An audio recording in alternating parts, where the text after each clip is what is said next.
Selamat pagi Bapak, Ibu, Kepala Bapeda Provinsi Jawa Timur yang kami hormati. Perkenalkan, kami dari tim penyusun kebijakan manajemen talenta ASN. Saya Siti Rosalinda bersama dengan rekan saya hari ini, Rensa Heka. Kami hari ini ingin mengajak Bapak serta Ibu melihat sebuah peluang bagaimana kita bisa membangun sistem yang mampu memastikan bahwa orang-orang terbaik berada di posisi yang paling strategis. Tentunya akan kami petakan pada Bapeda Provinsi Jawa Timur. Dari hasil analisis yang kami lakukan, kami menemukan satu hal penting dari Bapeda. Sebenarnya sudah ada talenta-talenta potensial, namun sekitar seperempat pegawai masih membutuhkan pembinaan intensif. Masalahnya bukan karena kurangnya orang hebat, tetapi karena sistem untuk mengelola talenta tersebut belum sepenuhnya optimal. Akibatnya muncul tantangan seperti yang pertama, penempatan yang belum sepenuhnya berbasis merit. Lalu yang kedua, pengembangan yang belum terarah. Dan yang ketiga adalah resiko kehilangan talenta unggul.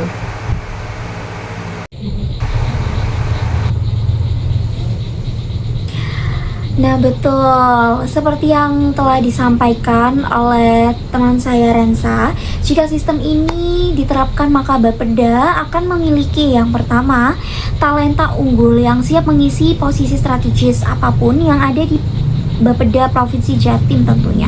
Lalu yang kedua, kinerja organisasi yang nantinya akan lebih kuat. Dan yang terakhir, sistem yang transparan dan akuntabel. Dengan kata lain, kita tidak hanya mengelola pegawai, tetapi membangun masa depan organisasi yang baik. Seperti itu.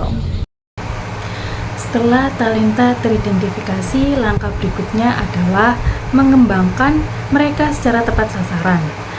Bukan sekedar pelatihan biasa, tetapi praktek secara nyata, seperti mendampingi pejabat secara strategis, lalu dibimbing langsung oleh mentor eselon, dan mengikuti tugas belajar, lalu hingga terlibat dalam proyek prioritas daerah. Dengan cara ini, mereka tidak hanya belajar, akan tetapi benar-benar tumbuh menjadi pemimpin masa depan.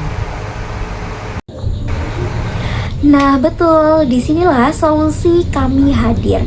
Kami tidak hanya menawarkan program, tetapi sebuah sistem manajemen talenta yang terintegrasi dan berkelanjutan ya Bapak serta Ibu. Yang pertama, kami membangun talent pool berbasis merit dan objektivitas. Setiap ASN akan melalui yang pertama, seleksi berbasis kinerja. Yang kedua, asesmen kompetensi.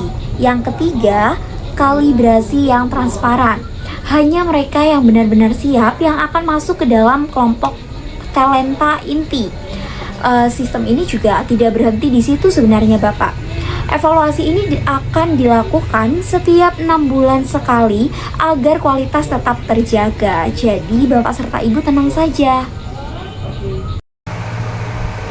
Agar sistem tetap berjalan optimal, kami merumuskan langkah konkret, mulai dari penyusunan regulasi, pembentukan tim khusus, asesmen rutin, integrasi sistem data, hingga monitoring dan evaluasi tahunan.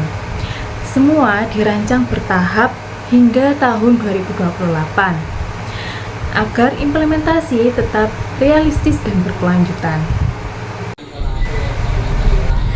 Namun, mengembangkan talenta saja sebenarnya tidak cukup. Kita juga harus memastikan nih Bapak Ibu, apakah mereka ini ingin tetap bertahan dan berkontribusi.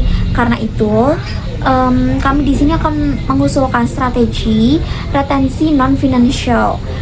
Apa itu strategi retensi non-financial? Yang mana itu seperti yang pertama, pengakuan atas kinerja.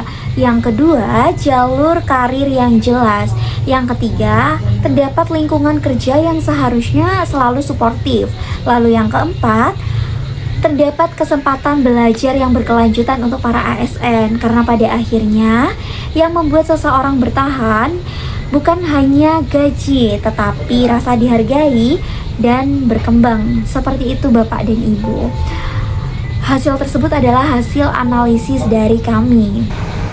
Kami percaya perubahan besar selalu dimulai dari sistem yang tepat, dan dengan komitmen bersama, Bapeda Provinsi Jawa Timur dapat menjadi contoh dalam pengelolaan talenta ASN di Indonesia. Terima kasih atas perhatian Bapak serta Ibu. Kami siap berdiskusi lebih lanjut. Yang mana saya Siti Rosalinda bersama rekan saya Rensa Heka memang spesialis dalam manajemen talenta tersebut. Dan juga kami berharap bahwa manajemen talenta tidak terlupakan, khususnya pada instansi di Provinsi Jawa Timur. Tentunya Bapeda adalah otak dari Jawa Timur dan menggerakkan seluruh OPD-OPD maupun instansi lainnya. Baik, sekian sepertinya bisa saya dan rekan saya sampaikan. Terima kasih Bapak Ibu. Semoga selalu sehat dan bahagia.